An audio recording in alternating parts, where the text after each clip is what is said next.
वाहिगुरु जी का खालसा वाहिगुरु जी की फतेह। आओ गुरु प्यारिओ, जपजी साहिब जी की तीसरी पौड़ी दी विचार आप जी नाल सांझी करिए जी। इस तो पहला दूसरी पौड़ी दे विच जदों सिद्धा ने गुरु साहब नूं प्रश्न किया कि हे नानक जीओ ये दसना करो कि उस प्रभु परमात्मा दा हुक्म च की हो रहा है, ਉਹਦਾ ਹੁਕਮ कैसा है। ਤਾਂ ਧੰਨ ਗੁਰੂ ਨਾਨਕ ਸਾਹਿਬ ਮਹਾਰਾਜ ਨੇ ਪਰਮਾਤਮਾ ਦਾ ਹੁਕਮ ਜਿਹੜਾ ਹੈ ਉਹਦਾ ਇੱਕ ਇਸ਼ਾਰਾ ਮਾਤਰ ਸਿੱਧਾਂ ਨੂੰ ਜਿਹੜਾ ਹੈ ਉਹ ਗਿਆਨ ਦਿੱਤਾ ਕਿ ਉਸ ਪ੍ਰਭੂ ਪਰਮਾਤਮਾ ਦੇ ਹੁਕਮ ਦੇ ਵਿੱਚ ਹੀ ਸਾਰੀ ਸ੍ਰਿਸ਼ਟੀ ਜਿਹੜੀ ਹੈ ਉਹ ਚੱਲ ਰਹੀ ਹੈ, ਉਸ ਦੇ ਹੁਕਮ ਤੋਂ ਬਾਹਰ ਕੋਈ ਵੀ ਨਹੀਂ ਹੈ।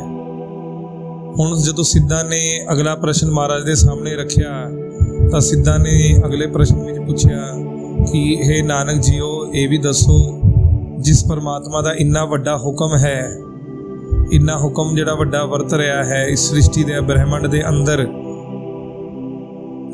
उस परमात्मा का जोर भी वड्डा ही होएगा, क्योंकि एक सुभाविक गल है जिदा हुक्म चलता है उदा जोर भी ज़्यादा होंदा है, जां ये कह लो जिदा जोर ज़्यादा होएगा हुक्म उदा ही चलेगा। तो सिद्धा ने शंका दे विच आके धन गुरु नानक साहब महाराज नूं ये प्रश्न किया कि दसो उस प्रभु परमात्मा का बल की है जिसका इन्ना वड्डा हुक्म वरत रहा है, उहदा बल की है, उहदे बल नूं किवें गाया जा सकता है।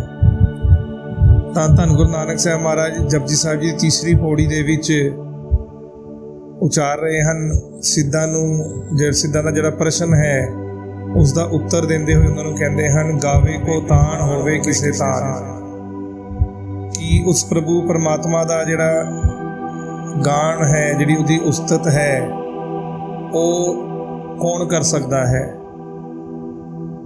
उहदी उस्तत उही कर सकेगा, उहदा बल उही दस सकेगा जिहदे विच परमात्मा जिन्ना बल होएगा।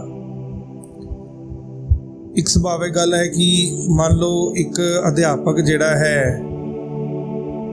उन्हें ग्रेजुएशन की या PhD की है, ਤਾਂ ਉਹਨੂੰ ਜਿਹੜਾ ਨੌਲੇਜ ਹੈ, ਜਿਹੜਾ ਉਹਦਾ ਗਿਆਨ ਹੈ, ਬਲ ਹੈ, ਉਹ ਇੱਕ 5ਵੀਂ 6ਵੀਂ 10ਵੀਂ 'ਚ ਪੜ੍ਹਦਾ ਵਿਦਿਆਰਥੀ ਕੀ ਵਰਣਨ ਕਰੇਗਾ।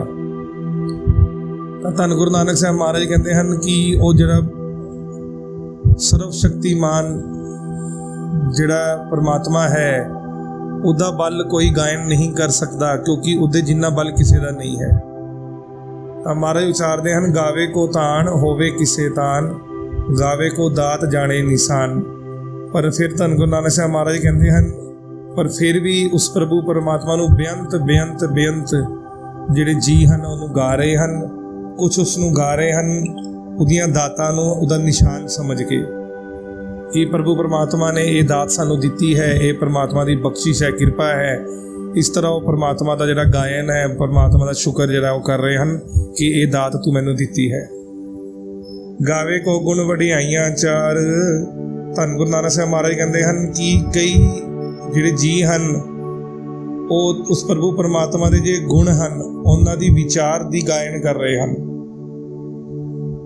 उहदे जिहड़े सोहणे गुण हैं उन्हां नूं विचार रहे हैं, उहदी वडियाई कर रहे हैं कि प्रभु परमात्मा जिहड़ा है वो निर्भो है, निर्वैर है।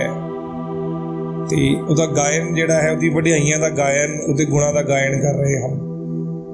गावे को विद्या विखम विचार, धन गुरु नानक साहब महाराज कहते हैं कई बेअंत जी ऐसे हैं जिहड़ा ज्ञान प्राप्त करके उस प्रभु परमात्मा के बल का गायन कर रहे हैं, उस प्रभु परमात्मा के ज्ञान की विचार विच लगे हैं।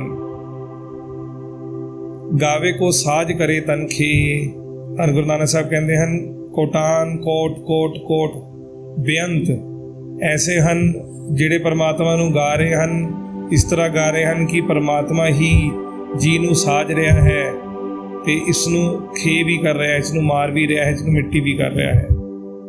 कई इस तरह भी गा रहे हैं गावे को जी लै फिर दे, कि प्रभु परमात्मा ही किसी जी जंतु का जिहड़ा जीवन है उसनूं देंदा है और उस तो जीवन वापस लैके उसनूं दोबारा फिर दे देंदा है, दोबारा फिर शरीर दे दिंदा है। गावे को जापै दिसै दूर, कई इस तरह गाते हैं कि परमात्मा जिहड़ा है वो दूर किसी ऊंचाई ते बैठा है ਜਿਵੇਂ ਕਿ ਆਮ ਲੋਕ ਆਪਾਂ ਜਿਹੜੇ ਹਾਂ ਆਪਾਂ ਕਹਿ ਦਿੰਦੇ ਹਾਂ ਜਦੋਂ ਵੀ ਪਰਮਾਤਮਾ ਨੂੰ ਯਾਦ ਕਰਦੇ ਹਾਂ ਆਪਾਂ ਉੱਪਰ ਆਕਾਸ਼ ਵੱਲ ਦੇਖ ਕੇ ਕਰਦੇ ਹਾਂ। ਤਾਂ ਅਸੀਂ ਕਹਿੰਦੇ ਹਾਂ ਜਿਹੜਾ ਉੱਪਰ ਵਾਲਾ ਹੈ ਉਹ ਸਭ 'ਤੇ ਕਿਰਪਾ ਕਰੇ। ਤਾਂ ਮਹਾਰਾਜ ਕਹਿੰਦੇ ਹਨ ਕਈ ਉਸ ਨੂੰ ਇਸ ਤਰ੍ਹਾਂ ਵੀ ਗਾ ਰਹੇ ਹਨ, ਕਈਆਂ ਨੂੰ ਜਾਪਦਾ ਹੈ ਕਿ ਉਹ ਪਰਮਾਤਮਾ ਜਿਹੜਾ ਦੂਰ ਬੈਠਾ ਹੈ। ਗਾਵੇ ਕੋ ਵੇਖੇ ਹਾਦਰਾ ਹਦੂਰ।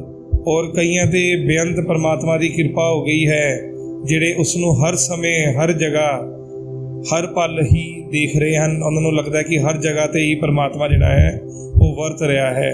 ਤਾਂ ਉਹ ਗਾਉਂਦੇ ਹਨ ਗਾਵੇ ਕੋ ਵੇਖੇ ਹਾਦਰਾ ਹਦੂਰ। ਉਹ ਹਰ ਜਗ੍ਹਾ ਹਰ ਪ੍ਰਾਣੀ ਹਰ ਜੀਅ ਦੇ ਵਿੱਚ ਹਰ ਸ਼ੈ ਦੇ ਵਿੱਚ ਪਰਮਾਤਮਾ ਨੂੰ ਦੇਖ ਰਹੇ ਹਨ। ਕਥਨ ਕਥੀ ਨਾ ਆਵੇ ਟੋਟ।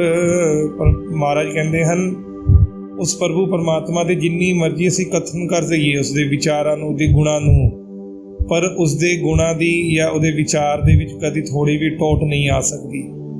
ਉਹਦੇ ਗਾਇਨ 'ਚ ਆਪਾਂ ਇਹ ਨਹੀਂ ਕਹਿ ਸਕਦੇ ਕਿ ਆਪਾਂ ਪਰਮਾਤਮਾ ਨੂੰ ਇੰਨਾ ਗਾ ਲਿਆ ਹੈ। ਇੱਕ ਕਿਤਾਬ ਜਿਹੜੀ ਹੈ ਜੇ ਅਸੀਂ ਪੜ੍ਹਦੇ ਹਾਂ, ਮੰਨ ਲਓ ਕਿਤਾਬ 'ਚ 100 ਸਫ਼ੇ ਹਨ, 100 ਪੰਨੇ ਹਨ।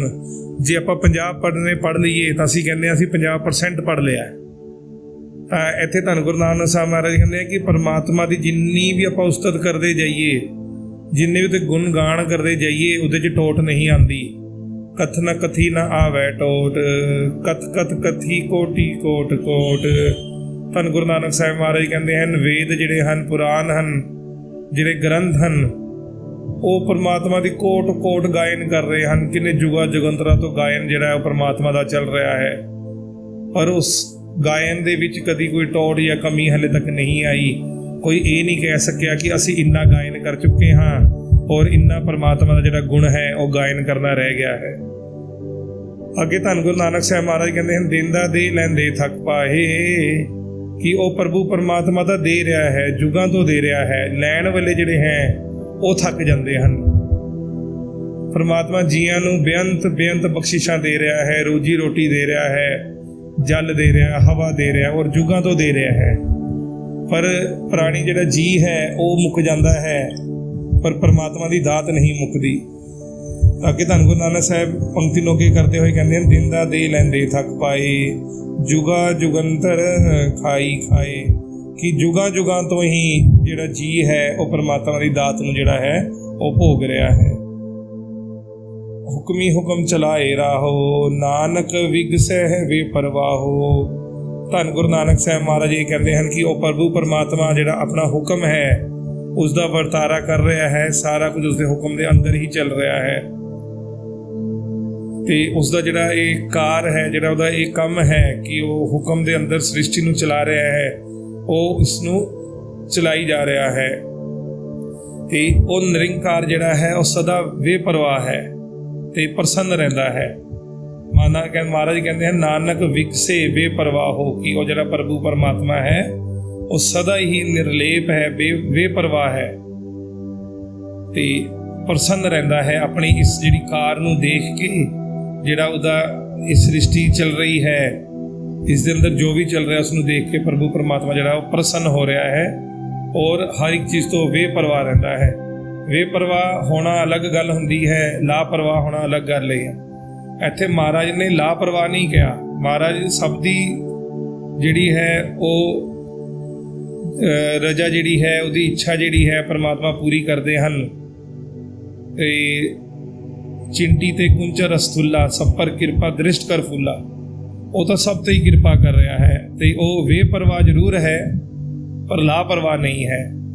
ਤਾਂ ਗੁਰੂ ਪਿਆਰਿਓ, ਇੱਥੇ ਅਸੀਂ ਜਪਜੀ ਸਾਹਿਬ ਜੀ ਦੀ ਦੂਸਰੀ ਪੌੜੀ ਦੀ ਪੰਕਤੀ ਸਾਰ ਜਿਹੜੀ ਵਿਚਾਰ ਹੈ, ਅੱਖਰੀ ਅਰਥਾਂ ਦੀ ਜਿਹੜੀ ਵਿਚਾਰ ਹੈ ਉਹ ਆਪਾਂ ਕਰ ਰਹੇ ਹਾਂ ਜੀ।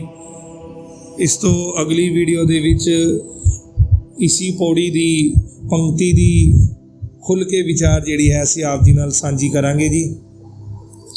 ਫਿਰ ਇੱਕ ਪੰਕਤੀ ਦੇ ਬਾਰੇ ਜਿਵੇਂ ਕਿ ਅਸੀਂ ਪਿੱਛੇ ਲੜੀ ਚਲਾਉਂਦੇ ਆ ਰਹੇ ਹਾਂ, ਜਪਜੀ ਸਾਹਿਬ ਦੀ ਪਹਿਲੀ ਪੌੜੀ ਤੇ ਦੂਸਰੀ ਪੌੜੀ ਦੀ ਜਿਹੜੀ ਵਿਚਾਰ ਹੈ ਪੰਕਤੀ ਸਾਰ, ਉਹ ਅਗਲੀ ਵੀਡੀਓ ਦੇ ਵਿੱਚ ਆਪ ਜੀ ਨਾਲ ਸ਼ੇਅਰ ਕਰਾਂਗੇ। ਉਸ ਵਿੱਚ ਅਸੀਂ ਖੋਲ੍ਹ ਕੇ ਅੱਗੇ ਸਮਝਣ ਦੀ ਕੋਸ਼ਿਸ਼ ਕਰਾਂਗੇ। ਧੰਨ ਗੁਰੂ ਨਾਨਕ ਸਾਹਿਬ ਮਹਾਰਾਜ ਕਿਰਪਾ ਕਰਨ, ਸਮਤ ਬਖਸ਼ਣ, ਬੁੱਧੀ ਬਖਸ਼ਣ, ਆਪਣਾ ਕਿਰਪਾ ਭਰਿਆ ਹੱਥ ਸਾਡੇ ਸਿਰ 'ਤੇ ਰੱਖਣ ਤਾਂ ਕਿ ਅਸੀਂ ਇਸ ਪ੍ਰਭੂ ਪਰਮਾਤਮਾ ਦੀ ਅਗੰਮੀ ਬਾਣੀ ਦੀ ਜਿਹੜੀ ਵਿਚਾਰ ਹੈ ਉਹ ਇਸ ਤੁੱਛ ਬੁੱਧੀ ਨਾਲ ਜਿਵੇਂ ਮਹਾਰਾਜ ਕਰਵਾਉਣਗੇ ਉਸ ਤਰ੍ਹਾਂ ਕਰ ਸਕੀਏ। ਅੱਗੇ ਵੀਡੀਓ ਦੇ ਵਿੱਚ ਅਸੀਂ ਵਿਸਤਾਰ ਨਾਲ ਸਮਝਾਂਗੇ। ਗਾਵੇ ਕੋ ਤਾਣ ਹੋਵੇ ਕਿਸੇ ਤਾਣ, ਇਸ ਦੀ ਵਿਚਾਰ ਆਪ ਜੀ ਨਾਲ ਸਾਂਝੀ ਕਰਾਂਗੇ ਜੀ। ਤਦ ਤੱਕ ਫਤਿਹ ਪ੍ਰਵਾਨ ਕਰਨਾ ਜੀ। ਵਾਹਿਗੁਰੂ ਜੀ ਕਾ ਖਾਲਸਾ, ਵਾਹਿਗੁਰੂ ਜੀ ਕੀ ਫਤਿਹ।